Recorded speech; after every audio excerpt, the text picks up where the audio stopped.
យកមកចែកជូនឲ្យញាតិញោមភាសាស្នាក់អាស្រ័យនៅក្នុងវត្តប្រាសាទគូចកហើយនឹងតាមផ្ទះបងប្អូននៅក្នុងភូមិនៃសង្កាត់គូចកទាំងមូលដែលមានចំនួន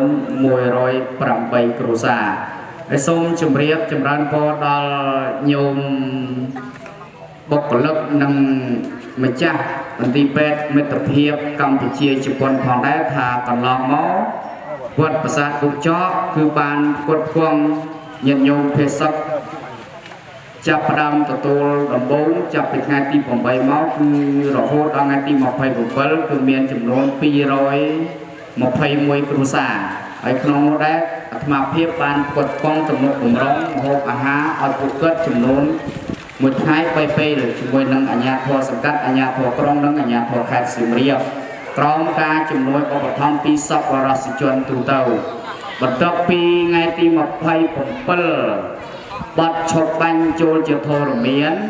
បានស្ងប់ស្ងាត់ថ្ងៃទី1ទី2បងប្អូនភាសាមួយចំនួនធំក៏បានវិលត្រឡប់ទៅគេឋានវិញ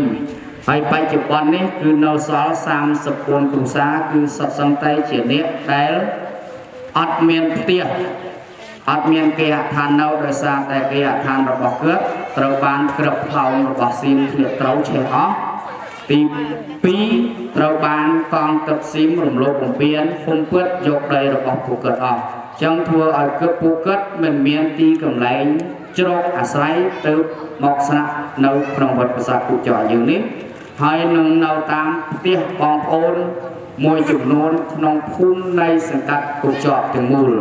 ហើយសូមជម្រាបផងដែរថារាល់ថ្ងៃនេះគឺញោមអ្នកនៅស្នាក់ក្នុងវត្តគូចកយើងគឺទទួលបានរបបអាហារ3ពេលក្នុងមួយថ្ងៃដែរដោយអាត្មាភាពអាជ្ញាធរសង្កាត់អាជ្ញាធរក្រុងខេត្តមិនបានរៃអង្គាសបច្ច័យពួកគាត់យកមកទិញបាយទិញម្ហូបទេគឺអាត្មានិងអាជ្ញាធរដែនដីជាអ្នកទទួលបន្ទុកហើយដោយរបស់ញោមចែកជូនគាត់ទៅគឺអាត្មាអត់យកទេពួកគាត់ឲ្យគាត់ទុកពេលណាគាត់ចង់យកទៅផ្ទះឬក៏អាចទៅផ្ទះបានថ្ងៃណាគាត់យកទៅថ្ងៃនោះក៏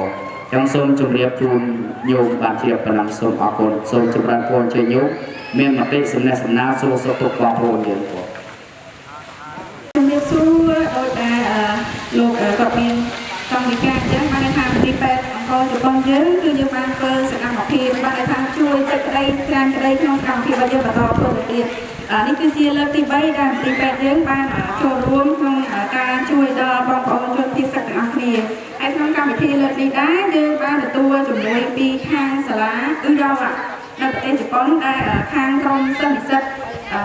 របស់យើងគាត់បានមកធ្វើទស្សនកិច្ចសិក្សានៅក្នុងខេត្តសៀមរាបក៏ដូចជាសិក្សាពីប្រវត្តិសាស្ត្រនិងការងារផ្សេងៗហើយបានដឹងថានៅក្នុងខេត្តសៀមរាបយើងក៏ដូចជាក្នុងវត្តគោកចកនៅមានបងប្អូនជនភៀសកំពុងតែស្នាក់នៅរស់នៅអញ្ចឹងក៏ជាចំណែកមួយក្នុងការចូលរួមជំរាបសួរ日本でもニュースが流れていて皆さんの現状をお聞きしています